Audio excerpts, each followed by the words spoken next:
When I was a kid, I had an irrational fear of our basement. Though, if I do say so myself, our basement was kind of scary for a kid. It was a pretty big basement. There was an L-shaped couch right in the middle of the basement that sat right in front of a wooden support column. In front of the couch was the big old box TV we had down there, which had all of our video game consoles plugged into. The layout of the basement was set up as a big circle that went around the couch, basically. There was a booth and table in one corner, an old bar in the other corner, which had the door to the laundry room behind it, and then in the other corner, closest to the stairs, was the doorway to my dad's little workout room. My dad rented out the upstairs of the house to an old lady named Ruth, so we only had access to the first floor and the basement. My dad would usually hang out in the living room on the first floor, hence why our video games were all downstairs on the crappy TV, because our dad didn't really hang out down there. I'm the youngest sibling. I have 2 older brothers. I was anywhere from 6 to 8 years old when this happened. My older brothers weren't home, so they must have been having playdates with other kids. It was just my mom and I home at the time. My dad was likely at work. Usually I'd be playing video games with my brothers in the basement, so I wouldn't be scared. But since I was alone, I remember being kinda creeped out as I walked down the stairs. That basement door sucked because it wouldn't stay open. By default, it would just slowly creep shut unless something was propped in front of the door to keep it open. So it just made me feel even more isolated from the upstairs and my mom. I was playing whatever old video games I was into at the time, alone on that gray fluffy couch. Any little sound in the basement would make me pause my game and look in whatever direction I heard it. There would always be creepy sounds that would come from the laundry room, and even though I grew to expect them, they'd still sometimes creep me out. They were usually familiar sounds though, and so when I heard an unusual sound come from inside the laundry room, I paused my game.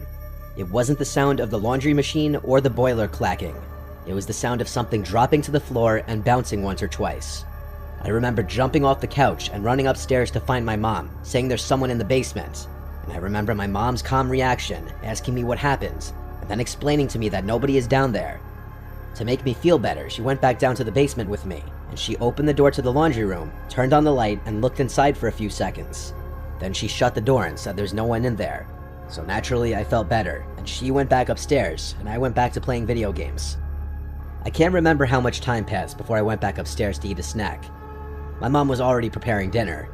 I remember it being dark out now, which only added to my fear of the basement. The basement had 2 small windows, which did allow some light in during the day, so at night, it was just completely pitch black down there. I did end up going back down there though, and then eventually I heard the sound of the heater in the laundry room turn on, only it was extremely loud. I turned around and noticed the laundry room door was now open. I got off the couch and slowly walked to the laundry room door. It was pitch black inside of there. I was scared to turn on the light. I just wanted to shut the door. I gathered up enough courage to run at the door and slam it shut and then run back to the couch. For some reason, I just felt safer on the couch. I guess for whatever reason, I didn't once think that it was strange that the door was magically open now, even after my mom had closed it earlier. The next thing I remember was hearing a man's voice from behind me, and at first, my brain didn't register what the fuck I just heard. It didn't seem real at first. I turned around and saw some sickly-looking man sitting in the booth in the corner of the basement, with his arm on the table and his head resting on his fist. He said, "My God, how you've grown." I was frozen stiff. I couldn't even scream. I just looked at the man in the corner with my mouth hanging open, twitching. He slowly stood up in this crooked, hunched-over posture, and it seemed like he was slowly starting to walk towards me as he said, "Your mother won't let me see you guys." I finally was able to scream, and I just bolted for the stairs. I was screaming "Mom" the whole way up to the kitchen. I slammed the basement door and locked it. I screamed and cried to my mom that there's a man downstairs. I saw the look in her face, and she was petrified. She called 911, and I strangely don't remember what happened in the moments before the police showed up. I just remember a bunch of police officers getting there and going down to the basement. I was with my mom and a police officer in a safe room while they found him. And the man they found was my uncle. My estranged uncle, my mom's brother, who was basically excommunicated from our family for being a child rapist. Our parents never wanted him anywhere near us, nor did my mom want any contact with him. He broke into the house and had been hiding in the basement for God knows how long. I didn't even know his face, as the last time I'd seen him I was a baby. I haven't seen him since then. He went back to prison for another 4 years for another sex crime. We don't know where he is now.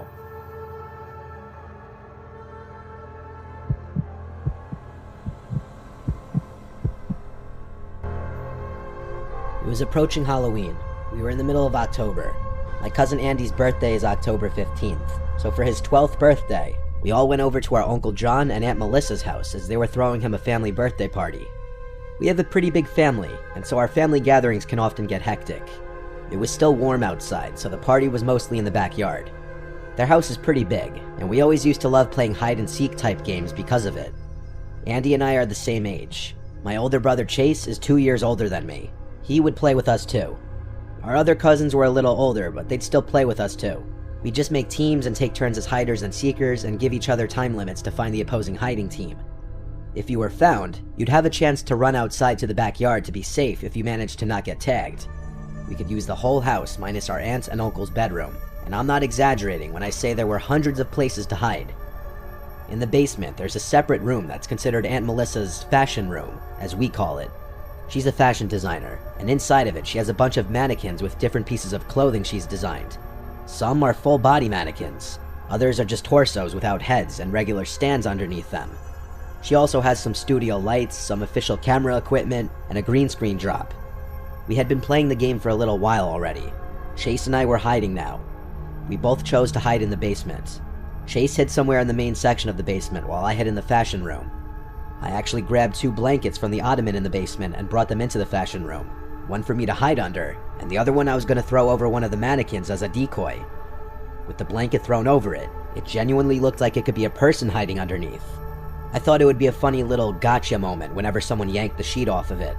So I got into my hiding position under a desk in the corner of the room, and I hid under the blanket. Now it was a waiting game. That was honestly a big chunk of the game, if your hiding spot was good. After quite a long time, I heard commotion outside in the main room of the basement as Chase and one of my cousins were laughing and yelling, presumably as Chase was being chased around the basement. I heard them then stomping up the stairs. By the sound of it, Chase was trying to make it to the yard without being tagged. But after that, I waited in silence for over 10 minutes, easily. I was getting uncomfortable in this position, and quite honestly bored. Finally, Chase came downstairs into the room and called my name, and then he said the food was being served outside. So the game was over. I was starving. I hurriedly rushed upstairs into the backyard, where all the catered food was now out and being served. At some point after eating and having a conversation with Aunt Melissa, I remembered that I totally left those 2 blankets in her fashion room. Most importantly, that I left one over her mannequin, which she would not be happy about. So after going to the bathroom, I went back down to the basement and to the fashion room, where I turned on the light and saw that the blanket was no longer on that mannequin, but rather the blanket was covering something else. It appeared to be another mannequin, though this one seemed to be propped in a seated position, which I wasn't aware of any mannequins that were in a seated position. The closer I got, I started to realize that it was moving, and I heard breathing. On top of that, there was this funky smell that wasn't there before. There was a person under there. But who? I laughed and said, "Who is that?" They didn't answer.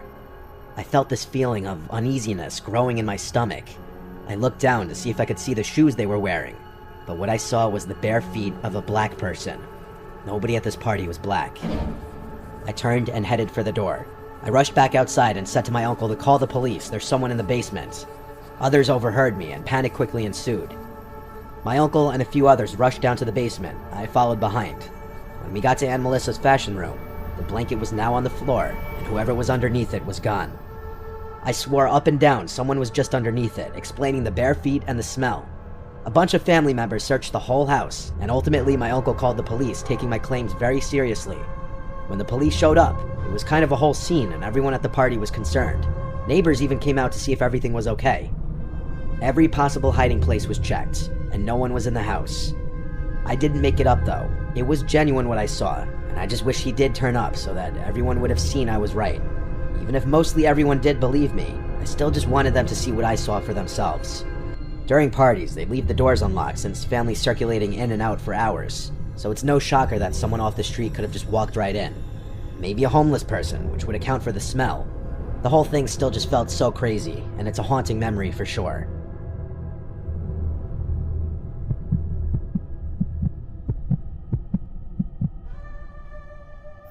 This story takes place when I was 9 years old. I'm now almost 25. I was at my great-grandfather's house in Idaho during Christmas break, visiting family and whatnot. This was also the first year my mom's boyfriend came with us because my parents had divorced the summer before. My grandpa used to live in a small Indian reservation town which has about 1,000 people. My grandpa's house was a small 2-story house that had a lot of field and forest. It was a beautiful house and property, and I miss it dearly. Anyway, about a day after we got there, my aunt, uncle, and cousins who lived in the same town as us came and surprised us by driving 10 hours to visit with us as well after telling us they weren't going to be able to because of work. It was fun because at the time my cousins and I were close. One night, my uncle, my step-aunt, and my cousin, who lived just next door to my grandpa, came over and visited with everybody. The grown-ups started talking grown-up talk. So me and my cousins, Sam who was 9, Evan who was 12, and Kennedy who was 10, decided to go downstairs to the basement and play our monster game. The way this game was played is where Sam and Evan were monsters and they hid down in the basement with the lights completely off, and then Kennedy and I would have to find them. They would make noises so we could kind of have easy access to find them, but not fully. Then if we got near them, they would make monster noises and chase Kennedy and I, and we had to go back to the top of the stairs, which was our safe zone. I know it was a kind of stupid game thinking about it now, but at the time it was pretty scary, but really fun. Anyway, Sam and Evan went downstairs to hide, and they told us to wait 2 minutes before going down to start finding them. Kennedy and I waited upstairs for 2 minutes, and then we went downstairs to find Sam and Evan. Kennedy went down first, and we started looking for them. We just did our normal thing for this game.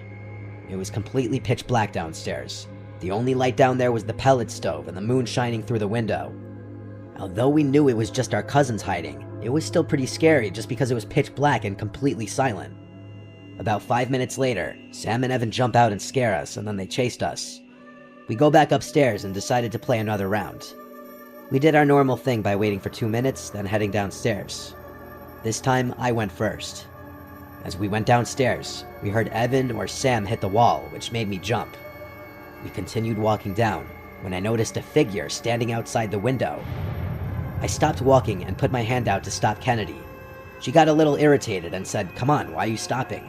I didn't say anything, but I pointed towards the window, showing her the figure. Kennedy noticed the figure, then she whispered, "Sam, Evan, we need you to stop the game. There's someone standing outside."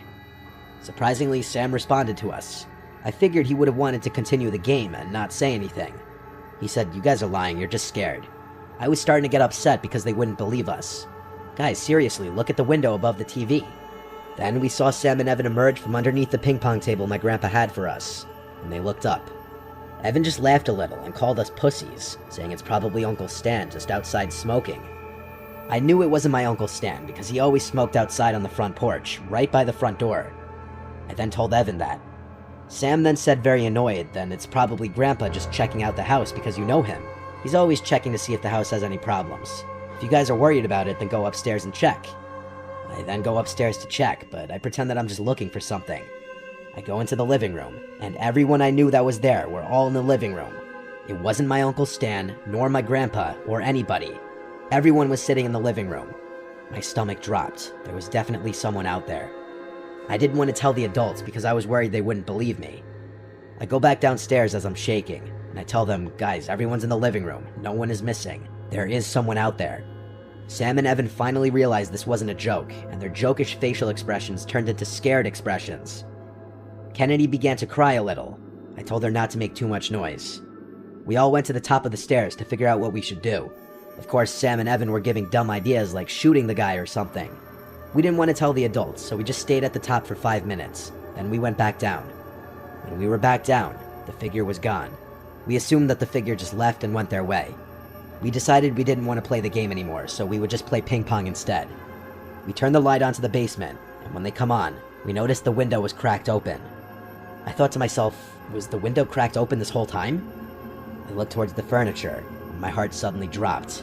There was a man in his mid-40s, sitting in one of the sofa chairs, staring at us. We were so scared that we just stood there, frozen. The guy began smiling, all creepy-like at us. He then began to stand, and then I yelled, "Run!" We ran up the stairs and slammed the door to the basement. Then we ran into the living room, crying to our family that there was a man downstairs. One of my uncles, who was a cop, went and grabbed one of my grandpa's guns and headed downstairs. My uncle came back up after a few minutes and said there was no one down there, so we assumed he climbed back out the window and ran. The adults believed us when we said there was someone down there because outside there were footprints in the snow, and they led to my grandpa's driveway. Nothing was stolen downstairs, so that was good. We were all so scared that we just sat with our moms and hugged them. That night when we went to bed, I was still afraid, so I slept in bed with my mom. My cousins and I haven't played that game since. My grandpa was pretty upset because he thought his windows couldn't be opened from the outside, but he was glad that my cousins and I weren't harmed. My grandfather passed away October of 2017, and I miss that guy dearly. But ever since that incident, I have always been afraid of going into any basement by myself, even as I've gotten older. Although I haven't been back to my grandpa's in almost a year, I still am scared of that basement, or any basement to this day.